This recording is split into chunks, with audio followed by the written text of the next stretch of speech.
Madame, Monsieur Yaorana et bienvenue dans votre point d'information. Et si vous êtes à table, eh bien, on vous souhaite un très bon appétit à tous.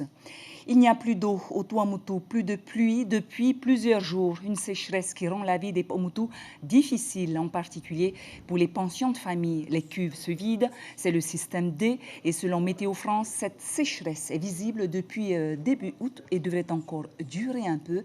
On écoute Sébastien Hugoni, météorologue, au micro de Sandrouli et Marie Tinsing.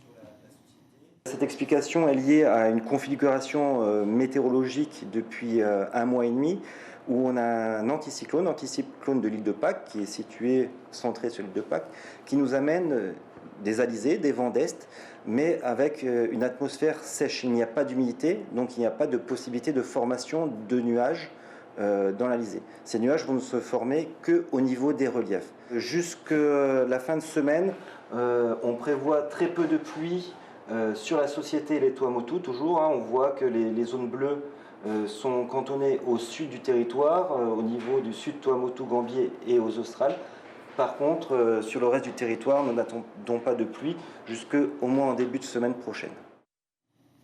Lors de son dernier discours, le président de la Polynésie, Edouard Fritsch, a condamné les propos diffamatoires circulant sur les réseaux sociaux notamment. Heidi Henko se penche sur les textes qui protègent les élus contre les attaques verbales en tout genre. Que disent ces textes justement et quelle est la réaction du politologue Semir Alouardi? On l'écoute au micro de Heidi Henko. On a l'impression parfois que les pouvoirs tâtonnent, avancent un peu là, un peu là. Et c'est ce tâtonnement qui est dû à l'inédit, évidemment, qui fait douter du pouvoir. Un pouvoir souverain ne se trompe jamais. On est toujours dans ce narratif-là. En réalité, si, mais le pouvoir fait de son mieux devant une maladie que l'on connaît encore très peu. Après, dire qu'on touche aux libertés, etc., je rappelle que lorsque dans une démocratie, le pouvoir touche aux libertés, c'est au juge, justement, de faire respecter les limites. Oui, et suite à une vidéo qui a circulé sur les réseaux sociaux il y a quelques jours montrant un individu de Moorea chassant un plaisancier étranger en brandissant un couteau, rien ne va plus entre certaines communes de Tahiti et les voiliers. L'association Tearei de Fa'a monte aussi au créneau et dénonce les attitudes des propriétaires de bateaux qui, selon elle, ne respecteraient pas les lagans et les zones de mouillage. À qui la faute? Arnaud Jordan, président de l'association des voiliers en Polynésie, était l'invité café d'Ibrahim Amenadzi. On écoute cet extrait. Très largement, très largement, les voiliers sont respectueux. On s'est doté récemment d'une charte de bonne conduite qui vise à être exemplaire sur la mer. Les voiliers sont munis de boîtes à eau noire pour retenir les eaux des toilettes. Franchement, quand on voit la pollution de la terre, quand on voit les émissaires, c'est des tuyaux qui viennent de la terre et qui rejettent dans le lagon, qui sont percés, cassés ou qui arrivent n'importe où. Quand on voit les estuaires et les fleuves côtiers qui déversent de la boue et des ordures dans tous les lagons, laissez-moi rire quand même, les voiliers, toutes les zones de baignade autour des voiliers sont bleues, toutes les zones de baignade autour des fleuves côtiers sont orange ou rouges. C'est peut-être une accusation qu'on pourrait revoir.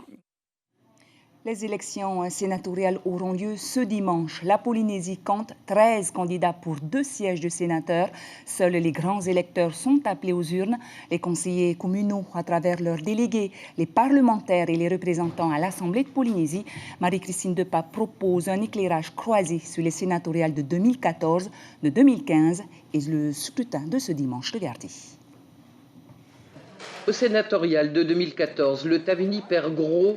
Le Tauera gagne, mais il va y laisser des plumes. Après la présidence, Gaston Floss veut assurer sa succession au Sénat.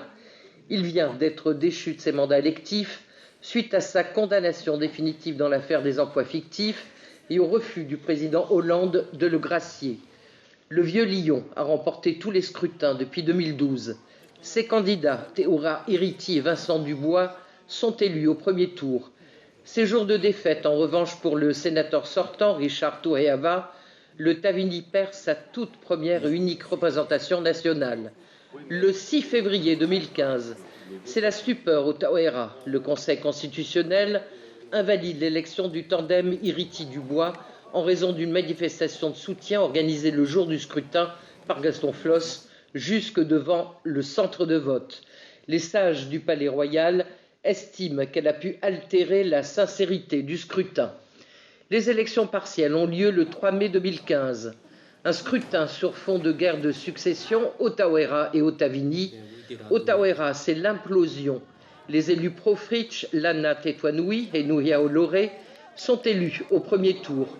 Le Tapura signe sa première victoire électorale avant même la création du parti le 20 février 2016. Cette victoire précipite la chute du Taoera. Démission et exclusion rythment désormais la vie du parti. La sentence frappe aussi le président Fritsch. Au Tavini, c'est la discorde. Richard Toheava perd son binôme de 2014. Contre l'avis de son parti, Totinena est candidat aux côtés de l'écologiste Jackie Briand. L'ex-coqueluche des souverainistes continuera à s'affranchir de sa famille politique. Pour ces sénatoriales 2020, des clivages refont surface. La guerre de position idéologique que se livrent le Taoera et le Tavini se radicalise. Le Amuitaira n'est pas mis au chaud, mais au placard. Des voix divergentes s'expriment au sein du Tapura. La dissidence s'affiche aux côtés de Gaston Flosse. Oui, des élections sénatoriales que vous pourrez suivre en télé, en radio et sur Internet. La Polynésie, la première bien sûr, à partir de 8h. Les soldes se déplacent aussi vers les îles, à Uapo par exemple. Les deux commerçants ont décidé de jouer le jeu. Des stocks à écouler et des prix bas. Ils font le bonheur des habitants de l'île, comme en témoignent ces quelques réactions recueillies par Lionel Tehamwana. Ce matin, j'avais envie de passer voir les fameuses promotions là qu'on nous a annoncées, que j'ai vues sur Facebook. Et que voilà, je suis venu voir les shorts de mon fils. Parce qu'on a tous besoin, les parents sont toujours là en train de se soucier des vêtements de leurs enfants. Bon, voilà. Voilà, c'est la fin de ce flash. Merci beaucoup de l'avoir suivi. Ce soir, vous retrouverez Natacha Silagi à 19h. Ne zappez pas tout de suite votre VA.